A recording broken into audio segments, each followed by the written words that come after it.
예, 여러분 안녕하세요. 오늘은 다가오는 패삭을 맞이해서 우리가 기존에 알고 있던 10가지 재앙에 대해서 명상을 할 수 있고 또 그리고 우리 기도 생활에 적용할 수 있는 좋은 글을 만나서 여러분께 소개시켜 드리고자 합니다. 삶을 파괴하는 10가지 방법이라는 제목으로 라바이 요세프 제이컵슨께서 쓰신 짧은 글입니다. 파라샷 바이에라 그리고 파라샷 보에서 마음에서 지성으로 10가지 재앙이 성경에 서로 다른 부분에 기록되어 있는 것은 우연이 아닙니다. 처음 7가지 재앙은 파라샷 바이에라 출애굽기 7장 19절에서 9장 35절에 기록되어 있고 마지막 3가지 재앙은 파라샷 보 출애굽기 10장 1절에서부터 12장 33절에 기록되어 있습니다. 예, 처음 7가지 재앙, 피, 개구리, 이, 그리고 삼키는 짐승, 전염병, 종기, 그리고 우박은 이집트인의 7가지의 감정, 신뢰, 결속, 복종, 야망, 동정심, 거절, 사랑의 왜곡을 반영했습니다. 마지막 3가지 재앙, 메뚜기, 흑암, 장자의 죽음은 이집트 영혼의 지적 능력과 초의식적 차원의 더 심각한 부패를 나타냅니다. 사람의 감정과 본능이 손상되었을 때 건전하고 객관적인 마음은 치유의 희망을 제공합니다. 그러나 사람의 마음이 그 사람의 추악한 개임을 시작하면 회복을 향한 길은 훨씬 더 힘들게 어려워집니다. 한 번은 한 여행자가 총구를 겨누며 돈가방을 요구하는 고속도로 강도에게 멈춰서 있습니다. 제 돈을 드릴게요. 여행자가 말했습니다. 그러나 제가 빈손으로 집에 돌아가게 되면 제 아내가 제가 강도를 당한 것을 결코 믿지 않을 것이며 제가 도박이나 술에 돈을 탕진했다고 비난하고 무자비하게 때릴 것입니다. 제발 제 모자에 총알 몇 발을 쏴서 제가 붙잡혀 있었다는 것을 그녀에게 증명할 수 있도록 부탁드립니다. 이렇게 말하자 강도는 따르지 않을 이유가 없다라고 판단하고 그 남자의 머리에 여러 발의 총을 쐈습니다. 이양자는 정말 고맙습니다 라고 말했습니다. 그런데 당신은 제 아내를 잘 모르잖아요. 그녀는 제가 모자에 구멍을 냈으며 이것이 전혀 총알 구멍이 아니다라고 말할 것입니다. 여기 제 코트를 가져다가 가까운 거리에서 총알 몇 발을 쏘아서 가루 자국을 남겨주세요. 그러면 그녀가 확신하게 될 것입니다. 강도는 또 시키는 대로 했고 여행자는 총알이 다 빠져나간 빈 총실의 소리를 듣고는 강도에게 달려들어서 그를 땅바닥에 쓰러뜨려서 제압시킨 다음에 돈가방을 되찾고는 도망갔습니다.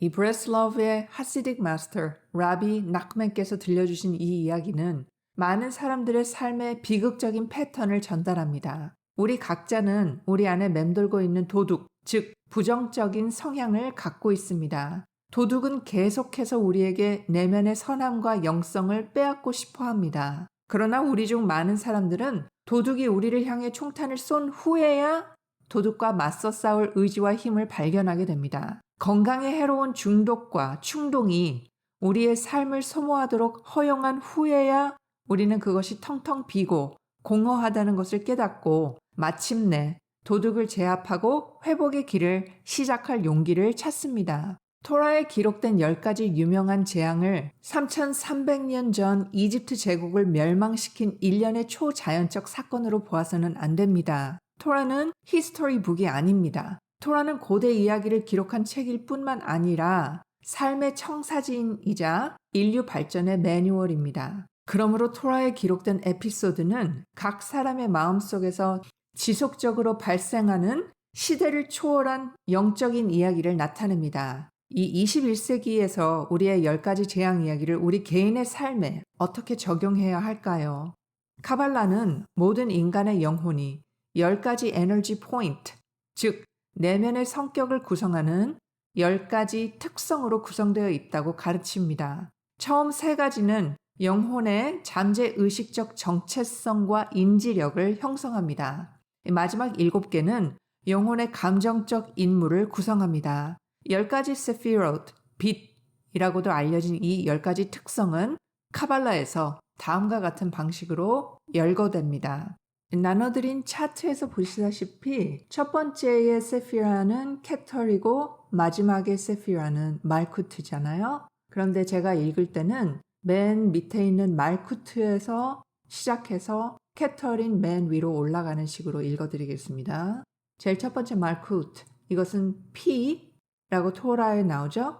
이것은 파괴적인 자신감을 얘기하며 나일강이 피로 변한 첫 번째 재앙은 이집트의 특징이 된 파괴적 자신감의 물리적인 상징이자 지리적, 심리적 이집트의 상징이었습니다. 자신의 영적 성품을 형성하고 다른 사람에 대한 감수성을 키우는 건설적인 자신감 대신에 이집트인, 즉 나의 이익만을 위해서 받고자 하는 욕망이 자신감을 다른 사람에 대한 지배와 착취를 낳는 것으로 나타낸 것입니다. 이집트인들이 실제로 그랬듯이 자신감에 대한 인식이 정말로 타락하면 그 사람은 피의 강을 생성하게 될 수 있습니다. 이 나일강은 이집트의 자신감과 안보의 원천을 구현했습니다. 이집트에는 비가 거의 내리지 않기 때문에 국가의 농업과 생계는 전적으로 나일강에 의존하게 되죠.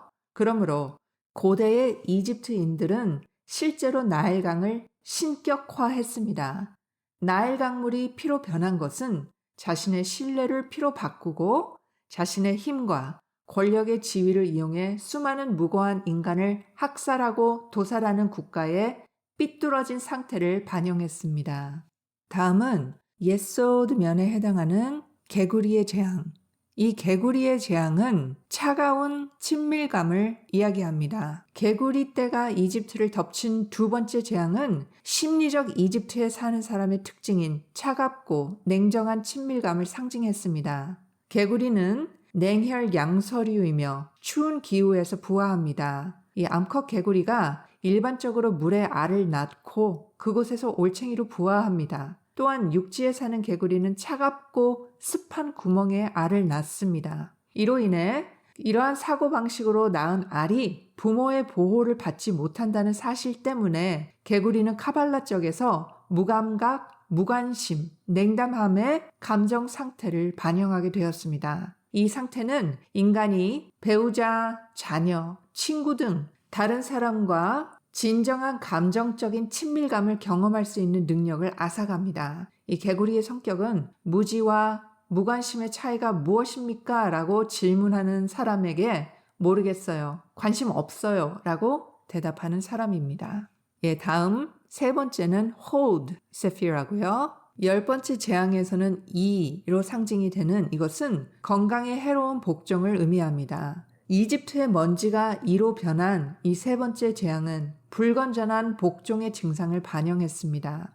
영혼의 모든 속성과 마찬가지로 복종의 속성은 생산적일 수도 있고 파괴적일 수도 있습니다. 인생 교훈의 겸손한 학생으로 영혼이 남는 것은 개인이 가질 수 있는 가장 고귀한 성품 중에 하나입니다. 자신의 자아를 더 높은 진리에 굴복시키는 능력은 오류나 잘못을 고백하는 능력과 마찬가지로 모든 영적 성장의 기초입니다. 내 영혼이 티끌 같게 하소서라는 유대인들이 매일 드리는 기도는 삶의 신비 앞에서도 겸손하게 지내기를 바라는 우리의 바람을 표현합니다. 그것은 건전한 겸손과 복종입니다.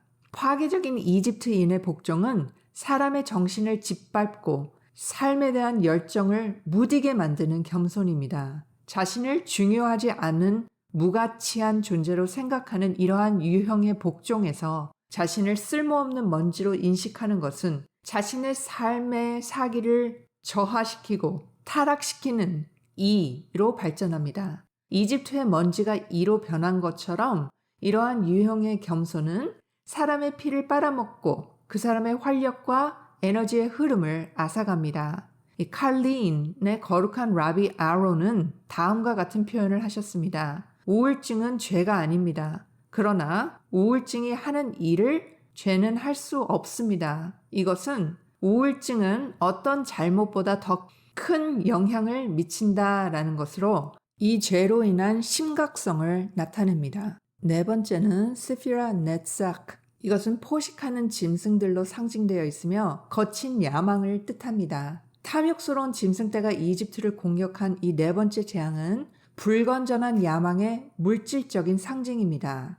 야망은 인생에서 가장 큰 선물 중에 하나입니다. 이것은 사람이 위대함을 성취하고 세상을 변화시키도록 이끄는 원동력입니다. 그러나 우리가 이러한 성격 특성을 다듬지 않으면 우리의 야망은 우리의 목표 달성을 가로막고 있다고 생각되는 사람들을 분쇄하고 파괴하는 탐식하는 짐승으로 변할 수 있습니다. 다음은 세피라 티페렛입니다. 이 타낙에서는 전염병으로 나타난 이 상징은 교활한 동정심을 뜻합니다. 전염병이 이집트의 가축을 멸절시킨 이 5번째 재앙은 마치 전염병처럼 소리 없이 눈에 띄지 않게 사람들에게 해를 끼치는 교활한 자비의 속성을 물리적으로 구현한 것이었습니다. 연민이란 무엇입니까? 카발라는 연민이 사랑보다 더 강력하고 오래 지속된다라고 가르칩니다. 사랑은 대개 사랑하는 사람의 결점을 간과합니다. 그러므로 결점이 드러나면 사랑이 완전히 파괴되지는 않더라도 약화될 수 있습니다. 반면 연민이 필요한 개인의 모든 결점을 고려하고 상관없이 도움의 마음과 손을 뻗습니다. 이것이 거룩한 연민입니다. 즉, 영혼이 동료의 고통과 필요를 경험하는 능력입니다. 이 이집트인의 동정심은 이점을 잘 활용하는 영리함과 교활함, 그리고 기만성을 말합니다. 이 세련되고 매혹적인 연민은 이기적인 목적과 파괴적인 목표를 위해 다른 사람의 약점을 이용하기 위해서 사용됩니다. 이런 식으로 연민을 사용하면 전염병처럼 조용하고 치명적인 방식으로 사람에게 피해를 입힙니다. 다음 보실 세피라는 세피라 게뷰라입니다. 이것은 피부에 난 종기로 상징이 되어 있으며 이것의 의미는 잔인한 거절을 말합니다. 뜨거운 용광로에서 나온 불씨가 땅 위에 던져진 6번째 재앙은 이집트인의 피부에 종기가 생기게 하고 잔인한 거부의 육체적인 상징이었습니다. 카발라에서 불은 거절의 감정, 즉 사람이나 사물을 거절하는 영혼의 능력을 구현합니다. 불처럼 거절의 행동이나 말은 거절당한 사람을 태우거나 심지어 파괴할 수도 있습니다. 불과 거부 사이의 또 다른 연관성은 불이 위쪽으로 치솟아 땅에서 멀어진다는 사실에 있습니다. 거절 역시 자신의 세계로 안팎으로 여행하는 행위이며 자신이 속한 환경의 사람과 사건으로부터 자신을 제거하는 행위입니다. 그러나 건강한 영혼은 포용하는 방법을 알아야 하는 만큼 거부하는 방법도 알아야 합니다. 파괴적인 충동을 거부하고 건강하지 못한 관계를 끊고 버릇없는 아이나 비윤리적인 사업 제안을 거절하라는 요청을 받는 경우가 종종 있습니다. 그것은 건강한 불입니다. 긍정적인 것을 만들기 위해 부정적인 것을 파괴하는 불입니다. 그러나 우리 내면의 거부 능력이 증오, 비통함, 잔인함으로 변할 때 우리 영혼의 불씨는 파괴적인 힘이 됩니다. 종기처럼 그들은 우리의 삶과 우리 주변 사람들의 삶을 감염시킵니다. 다음은 세피라 헤세드입니다. 이것은 우박으로 상징되어 있으며 이것은 얼어붙은 사랑을 뜻합니다. 농산물을 파괴하는 우박이 이집트에 내린 7번째 재앙은 이기적인 사랑을 상징했습니다. 불이 거절을 상징한다면 관대함과 자애의 특성을 구현하는 것은 물입니다. 자연적으로 높은 차원에서 낮은 차원으로 흘러내려오는 것입니다.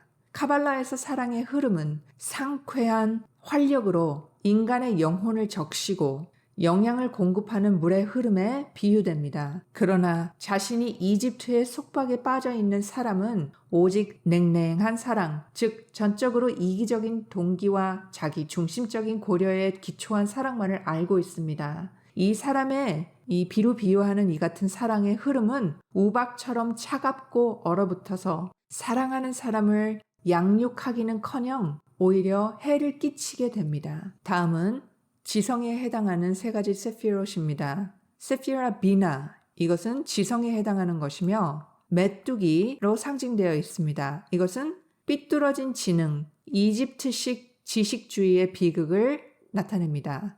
메뚜기 떼가 이집트 전역에 푸르른 잎을 남기지 못하게 한 8번째 재앙은 타락한 정신의 파괴적인 결과를 상징하는 역할을 했습니다. 지적 탐구와 면밀한 조사 능력은 인류의 가장 귀중한 선물로 남아 있습니다. 이를 통해 우리는 우주를 탐험하고 삶을 개선하며 인류 가족의 더 높은 도덕적 소명을 발견할 수 있습니다. 그러나 바로 그 힘이 태양 아래 자행되는 모든 악을 합리화시키고 모든 파괴적인 생활 방식이나 습관을 정당화하는 도구 역할을 할 수도 있습니다. 이집트의 기존 식물을 다 먹어치워서 그 메뚜기들이 황폐한 땅을 남기게 된 것처럼 부패한 마음은 기존의 모든 도덕적인 구조와 확립된 모든 신성한 기초를 뿌리 뽑을 수 있으며 그 결과로 영적 가치나 절대적인 원칙이 없는 황폐한 사회를 남길 수 있습니다. 이것이 이집트식 지식주의의 비극입니다. 너무 개방적이어서 뇌가